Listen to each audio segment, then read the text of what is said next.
Welcome to Real Estate on the Rocks, where you get top shelf real estate conversations served straight up, never watered down. Here's your host, Dave Snowberger.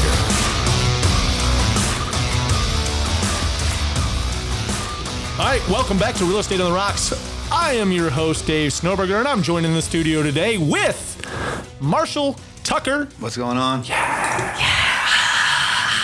And from her absence last week, where were you last week? We've got back in the studio Alicia Hooper. What up? Hey. Excuse me. What? No haters. Oh, what are you talking about? She's the star Superstar. of the show. Superstar. Star of the show. All right, let's get right back into it. Let's do it. We've been talking a lot about these iBuyers. I'm seeing a lot of this noise, I'd say, out there in the social media world where folks are a little bit concerned about iBuyers. Mm-hmm. Typically what agents do is that they find somebody to blame their problems on, their lead generation problems, their lack of their business on some other force in the universe. And right now, that force is known as the iBuyer. Dun, dun, dun. Dun, dun, dun. Dun, dun. So Zillow, instant offers, I guess, Purple Bricks, Open Door. Name some more of them. Knock. OfferPad. Is the OfferPad. No, I didn't say OfferPad. I don't know them all. I don't study them like you do. Ooh, you study them? Tell us all about it, Marshall. Apparently you do, because you know them all and I don't. I only knew one. You threw out five. Anyway, so... Okay. Touche. Fair enough. Let's get to it. iBuyer. What is it? What is an iBuyer, Marshall? Well, an iBuyer is going to be what they call a tech company. It's going to come in and buy the property from you at significantly less value. Significantly. Significantly. There you It's go. a hard word. That's a $5 word. All the syllables. You got it. Significantly. Once you get the mic on, things change, just like the whiteboard. Yep. Cool deal. So, yeah, that's pretty much it, right? Is that how you understand it, Alicia? Yes. They are providing the sellers an option to essentially sell quickly, and that's pretty much it. I mean, they don't have to worry about showings and all that fun jazz. People coming to your house, Right. dirtying your floors up. Yeah. Quick and easy. Or you don't want people in because your floors are already dirty. You live like a... Bum cakes. A bum. So how I understand an iBuyer is just that, is that it's someone that can, basically provide you liquidity instantly. We'll get this right. See, there it is. We'll get this right. Bear with us. Bear with us. English is my second language. Sleeping is my first. Nice. So they can provide you liquidity straight up pretty fast. I think I don't know about their closings. What is it, like 48 hours? Is it 7 hours? Is it an hour? Is it 10 minutes? Is it 7 days? I really don't know. We should probably do a little bit more research on that. Mm-hmm. However, I know that it's pretty fast. Right. And what they're doing, what they're selling is they come into your property.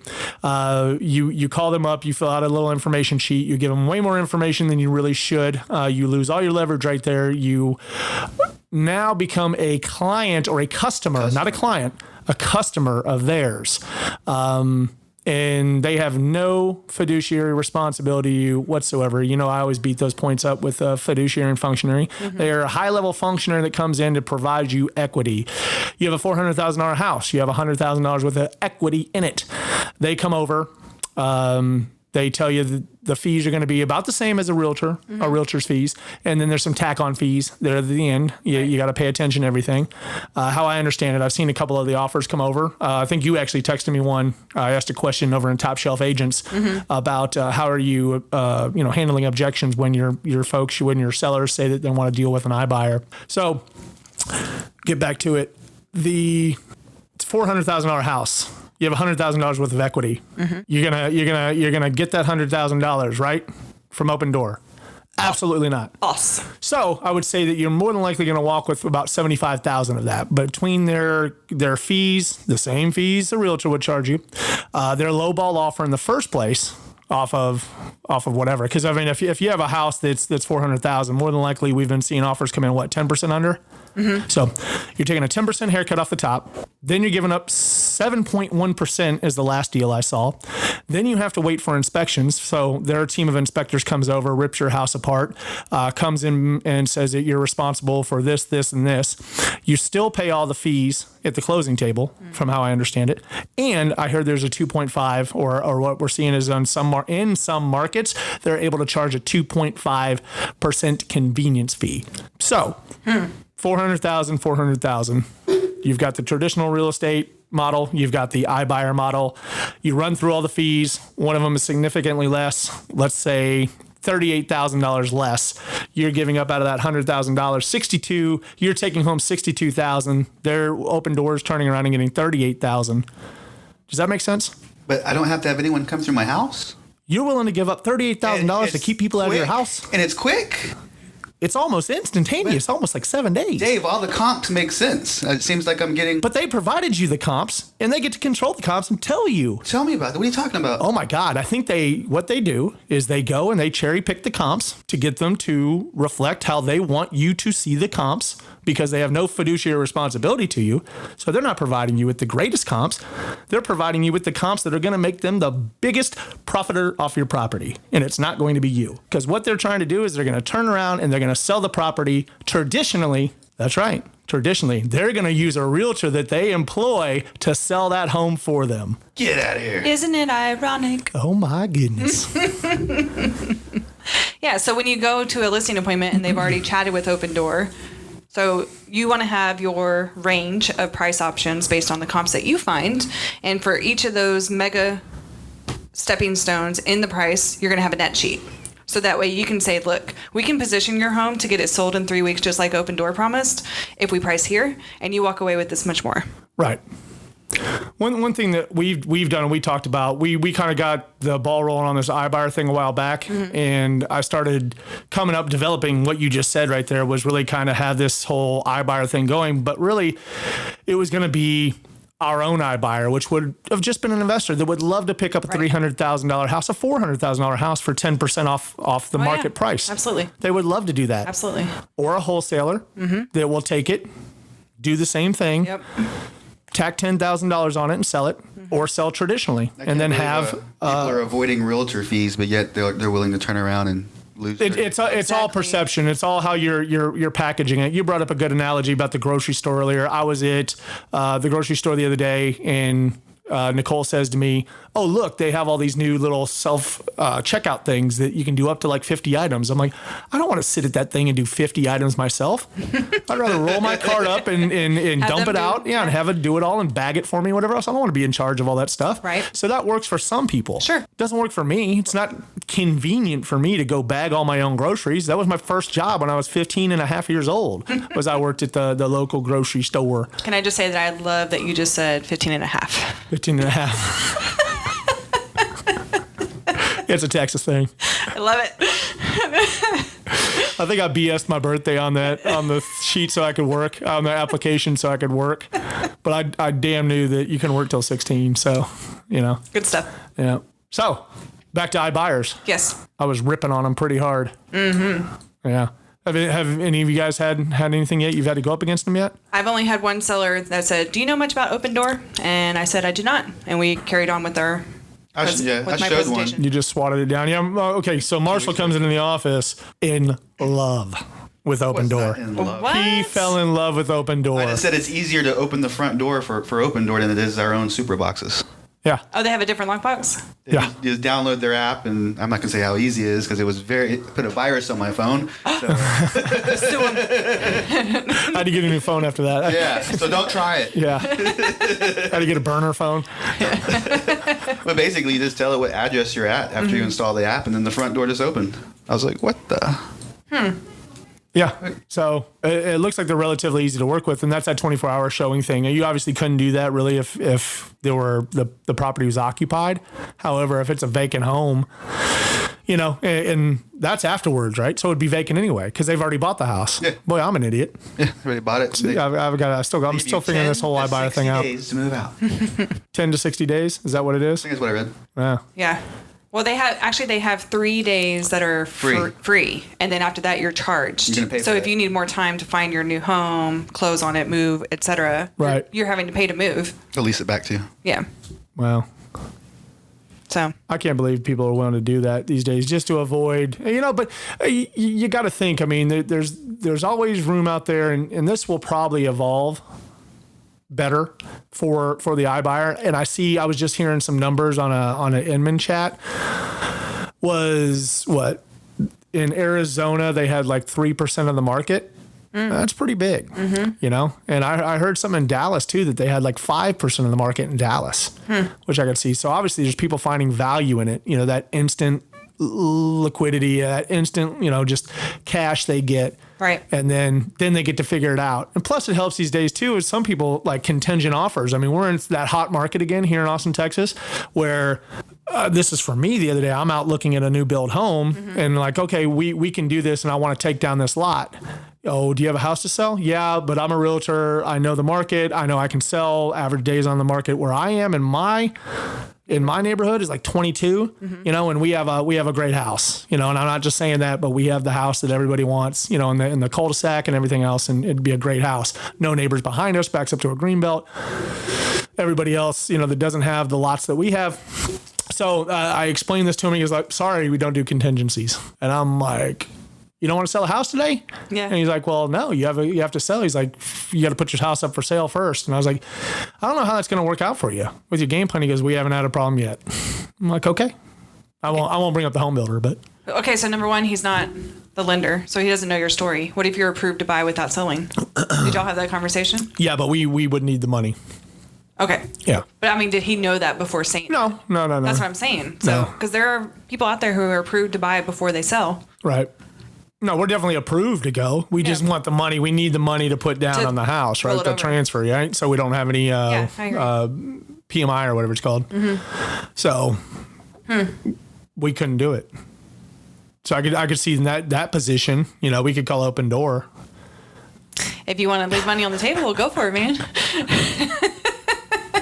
Instant gratification. It's amazing. In Yeah. all honesty, you should probably go through that process.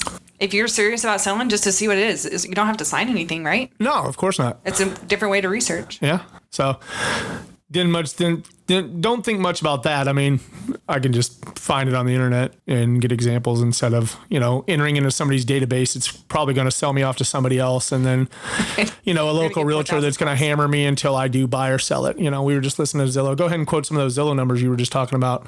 Which ones? Oh my God, this guy. I was looking at a lot of numbers earlier. No, that he was talking about the Zillow had procured. They are in the lead generation game right now. No, they're in the lead conversion game. Right. So they took in 20,000 seller leads, right? And so these are people that went and opened up Zillow and said, I want to sell my house, filled out a 50 questionnaire.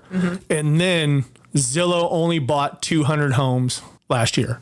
So they only bought 1% of the homes, right? So that's crazy. That is crazy. So what they do with the rest? They still have the model where they're selling it to people. We had the pitch yesterday. We had Zillow call us. Those are the make me moves, right? Right. Well, it's not necessarily to make me moves. It's Zillow offers. It's the same thing as iBuyers. Gotcha. So Zillow's doing it themselves. They started also in Arizona, and I believe they're in California, and they're in a couple different hot markets. They're coming here.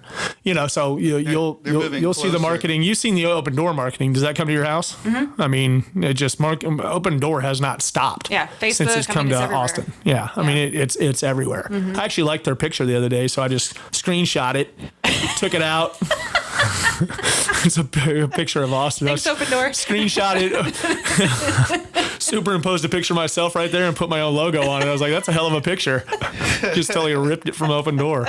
Suck it, Open Close Door. that door. Yeah. It's so dumb. I know. But they're relentless on their marketing, and so really is Zillow. But Zillow called us, and so I grabbed Marshall and the team, and we sat around the big screen in the office and let this guy give us a presentation. And he started ripping through. Then he did a screen share, and this was funny. Was he did a screen share of kind of like the local people buying Zillow leads, and we know them all. We know who you are now. Yeah, we know them all, and How funny. and they walk around with let's not go there. Never mind, I digress. Squirrel. all. We know them all. Yes. And I scratch my head sometimes. I'm like, how's this person doing so much business? Well, and it seems like that's how. Why are you paying the competition? That's my question. Well, that's the thing is it won't stop. And if the competition stopped tomorrow, if Zillow shut down tomorrow, all 10 of the leaderboards they showed me the leaderboards for Austin, Texas. Yeah. And like I said, 1 through 10, I knew them all. Yeah. And I know who they are. And it's now, I don't have to scratch my head anymore. You know, I know how they get away with not doing lead gen. Gotcha. I know how they do it. They do lead follow up, obviously. Mm-hmm. You know. Yeah. But they didn't. In me, what I don't like about Zillow is that it seems to alleviate some people that are spending way too much money, I think, on leads in the first place. Mm-hmm. The heavy lifting that we go through on a day-to-day basis, that 9 to 11 that we go through, you know, we always talk about lead generation, lead follow-up, and really lead conversion, is that it eliminates that. And so it's not a jealousy thing. I can spend $5,000 a month also. Right. You know, but that's $5,000 that I'm not willing to spend because the national return on investment, the conversion rate is negative 34% return on your investment. That's a national stat. I think there are some agents doing well with Zillow. I've obviously seen the top 10 now. Sure. I don't know if he meant to share that screen with me. Yeah. However, I'm sitting over here like trying to hit Marshall, like get your phone out, take a picture of this, you know? It's like, I don't know how to do a screenshot on a Mac, you know? So Command Shift 4. All right, cool. Now I know. And then you draw it. Let's get him back on the horn. Let's go Zillow back on the horn. But you know, just seeing that kind of was definitely one of those things, an eye opener of. But do you understand what I'm saying? Like, why are you paying your competition? Like Zillow's concept or their goal ultimately is to get rid of the agent, right? No, that's exactly what it is. We kind of jumped off point there, as always. However, that's exactly what it is. It's like, to I'm not eliminate gonna pay Zillow, whether it's a good lead or not, to eliminate me. Right. Sorry. Well, our competition in the market, other realtors, are paying Zillow to get bigger and bigger and bigger and bigger. Yep. You know, and now Zillow's got Zillow offers coming to town. That's what is the selling point yesterday was if someone chooses the iBuyer function and you're on the other side of that, you get to list the house. Okay. Yeah. I don't believe you. Right. For years, you said you were never going to enter into the space that you just entered in. For years, you sold us leads, not me, but you sold our industry leads off of the false narrative that you would never jump into the realtor game. You would never be a brokerage. Now you're both. Now you're a brokerage, and now you're in our game. So it doesn't worry me enough to do anything about it. You know, however, I don't have to feed the animal. I don't have to buy Zillow leads. They don't affect me in my business. I don't think they affect you in your business. Marshall, you're part of me, so you're a part of me. Oh, I wanted to do this right here. No, don't do that. I just think that it's going to be a model for some people, and it's not for all people. It's kind of like the grocery store that I brought up. Like that's cool for some people. People keep bringing up this fact that you're going to be able to walk into a store one day, fill your bag full of goodies or whatever it is, whether it's groceries, whether it's electronics or whatever, and walk right back through the door, a scanner, something comes to your phone and says you just spent $185 at this store.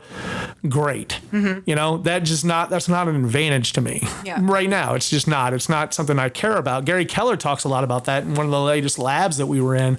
He had talked about that. There's going to be some people that prefer that. Yeah. There's other people that like the human interaction. That's like right. I like going to the post office because some of the people that work the desk at the post office are pretty cool people. They've been there for years. I've been going to the post office since I was a kid. Yeah. I see the same people still working there. I get to say, "Hey, Larry, how you been?" You know, blah blah blah. Maybe Larry wants to buy or sell a house with us. Never know. Sacrifice on service, just for convenience. Right. I sold one of my mailmen. We lived in a neighborhood that still actually had the mailboxes, you know, not a cluster of mailboxes. So you actually came to the property. I actually ended up selling his kids a house, and I sold his house. Nice. So, and that was based off of a relationship. Right. Which people are forgetting the importance. Like, this is a relationship business. Right. Now, will it work for some people? Like you said, absolutely. They don't want to talk to anybody. They don't want to have their home open. They need something quick. Right. They don't care if they leave money on the table. Absolutely. It's okay. Those aren't your people. Go find the next person who Maybe appreciates they're your just business. not educated. Exactly. Yeah, but it's not our job to educate everybody. Well, they say I think the most hire the first realtor you talk to usually, right? So if the open door people are the first people there to talk to them, Right. They're first in line, and they can hang on to that relationship to the end. I mean, they're going to outspend you. They're going to outmarket you. But where they lack is that you're the boots on the ground. That's right. To your audience. And you have their best interests at heart. Open Door does not have the seller's best interests at heart. Right. And that's what I'm saying. I mean, you know your audience, whether That's it's right. your sphere and you're growing it all the time through open houses, events you do through the market center, referrals. I mean, I know, Top Shelf agents, you can go on there and put your referrals up at any time, especially for Austin, Texas. We'll take one of those. That's a great relationship to have right there. Absolutely. Marshall Tucker kills it in the referral game on that page. So we're having a good time with that. But yeah, I just don't see much. It's one of those things. It's a new shiny object in the real estate space that people are stressing about. But all the people that are doing the most complaining about it are the people that didn't have much business going on in the first place. It was something last time. It was the people that were buying Zillow leads last time. Now you got Zillow just actually buying the house from them instead. Right. And cutting you out there. I listened to a Grant Cardone YouTube video last night that is pretty fitting for this conversation. And he was saying, don't compete, dominate. Don't compete, dominate. Boom. Don't focus on the competition. There is no competition. There is no competition. Focus on becoming the master and dominate your market. Exactly. Whatever that looks like. Exactly. And for us, I mean, what does that look like for us? I mean, our number one thing that I'm moving our position back into is we used to be heavy video. I'm going right back into video. I mean, it's not that I don't do video now. We do a video now, but we just don't do it on the highest level that we were doing it. Sure. And it was because we were all that video presence that we had that started really kicking our sphere off and gaining that top of mind awareness that I always talk about in our sphere, and started paying off and more people calling us and able us to solve more problems. We were too busy dealing with all the success of that we stopped doing the video stuff at a high level. The Wilco Eats page, and then we've got some tips and tricks for buyers or sellers, or we do quick 1-minute videos or 30-second videos talking about down payments or what to expect with inspectors or whatever else. You just start building around that. I mean, you start building your YouTube channel, you start building your social media, your Facebook and your Instagram, and staying very omnipresent in people's markets. You learn a couple Facebook ads here and there to stay relevant in your market. Right. Really, I mean, how many deals do you need to survive? I mean, what's your game plan for real estate? Not everybody's game plan for real estate is not the same as mine. Right. I mean, complete and utter domination. Yeah. I mean, not everybody does that every morning like I do. But, I mean, what's a good living? I mean, most people in the real estate space, when you ask them, when we go on training or recruiting, we ask agents right off the bat, like, how much money do you want to make this year? You know what the general answer is? 100,000. Yeah. So actually, they always say 6 figures. I mean, that's 6 figures. Yeah. Okay, so like 999,000. Well, like that'd be nice, But typically it's $100,000, right? And so how many deals in your market do you have to do that? One thing that I've learned over the past is that one thing we're not really good at is our database. We've talked about that in the past and past shows about how just we have to move from entrepreneurial to purposeful. And once we move from entrepreneurial to purposeful, and we're able to more work our database with purpose, and we can build around 200 people is where all the pros that just kill it say that's where you need to be. You need to have 200 people in your database. You can even start with 100. With the main goal is to get to 200. Once you have 200 people and you're taking care of all 200 of those people, and you're consistently doing the follow up, you're doing reaching out, you're doing your lead generation, your lead follow up, you're touching base with them, you're providing value, you're doing 4 community events a year for your sphere. I'm sure that your sphere is more than likely generally centrally located to the area you specialize in. Sure. You start doing things like that. You start doing happy hour here and there. You get with lenders. You get with title people. You get with other professionals like home warranty folks or roofers or any other kind of services that are willing. Yeah, any kind of contractor that's willing to shell out some money and go buy a bar. $200-300 goes a long way in a bar for happy hour. Absolutely. Yep. Arrange some kind of finger foods or whatever else. Limit the drinks. You don't want Marshall swinging from the chandeliers with a lampshade on his head. Definitely again. Not again. One and done. That was a rough happy hour. But, I mean, you just got to start thinking out of the box, Sure. And as micro as that is, micro can really hang with macro. Zillow, Trulia, not Trulia, screw Trulia, because they are Zillow. But Zillow offers Open Door, Knock, Purple Bricks, OfferPad, all of them very macro, right? They don't know your sphere. They don't know your database. And they don't have that relationship. Right. Focus on those relationships. Yeah. And that's the deal. You got to just keep them out of that business. And how you do that is always staying present in your sphere, in your database, and saying, I'm always here to help you. That's right. People do business with people they know, like, and trust. Boom. And once they know, like, and trust you, and they trust you, they'll have you solve their problems. Sometimes their problem is they need instant liquidity. Cool. We got Open Door for that. If you need that bad, we've got Open Door for that. However, give me a chance to run the numbers of whatever they give you. If they tell you that average days on the market over here is 77 days, and I know that it's 25 days, we need to have a conversation, because what they're trying to do is sell you right there that you're going to have to take 2 more mortgage payments. That's $5,000 more out of your pocket is how they're going to sell you. When I know in 25 days, you don't have to make another mortgage payment. It's $5,000 more into your pocket. Right. So going with the objection of, well, I really don't want a lot of people in my house. Like, I don't want to have to coordinate the showings and everything. What's a way around that? I have an idea, but I want to hear from y'all. Let her rip. Okay. So for those, if they price it right, I mean, this is a team effort, right? So you're going to show them what the market is saying and have them price it right and appropriately for a quick sell. And then you go live on Thursday, and then you have go live on Friday and have your open house be your first showing. So the way you do that, you go live Friday, require 24-hour notice, which means Saturday. Stop hitting the table. Sorry. So you send them away for the weekend. Go to Fredericksburg. Just go sit in a hotel. Go do what you got to do while I do these open houses and get your home sold in the first weekend. Yeah. So we don't have to worry about showings. So that's one way to handle that objection. Absolutely. That's a great way to do it. Mm-hmm. It's a creative way to do it. It adds value. Mm-hmm. We do that all the time. We list homes all the time. We know our hot houses, right? Yeah. He loves the word houses. Houses. Why? Mouses, houses. You're a realtor. He doesn't think it doesn't sound right. Homes. Yeah. We know a dope out there that named his real estate something houses out there. Oh. Gotcha. But Snowburger houses. Snowburger houses. Snowburger houses group. I think you should change it. How many homes did you tour today? Oh, how many houses did you tour today? This doesn't sound right. I don't know. Anyway, we do that all the time to where we launch on a Thursday. We let Friday sit there, and I love seeing the realtors. It just makes them pissed. I can't think of a better word. I was going to say cringe, but they're not happy because they want to get in with their clients right off the bat. And I'm like, well, that serves no advantage to me to let you in. Mm-hmm. Just show up at the open house. Yeah. It's better for the situation. It's better I'm actually helping that realtor out. Mm-hmm. Ask me how. How? Because when that realtor shows up with their client and sees that there's 20 other people on the property looking at it, that person actually wants to put in an offer now. Increases their motivation. Right. Yeah. And so that realtor doesn't have to stick them back in a car and go to 5, 10, 20 more homes, getting them to make a decision and forget the one that they really liked. You're welcome. You're welcome.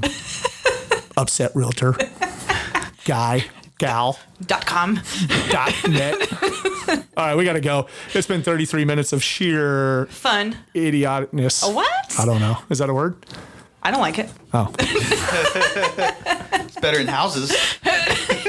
You're such a goober.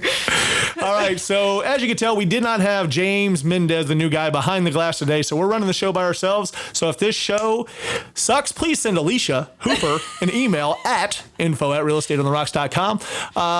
Mike Harrell, let's talk Mike Harrell real quick. What states is he allowed to lend in? California, Texas, Arkansas. Are you sure? I thought it was Arizona. You always forget. I thought it was Arizona. I don't know. It starts with an A. Arkansas. Okay. Pick a state with an A. He can probably lend there.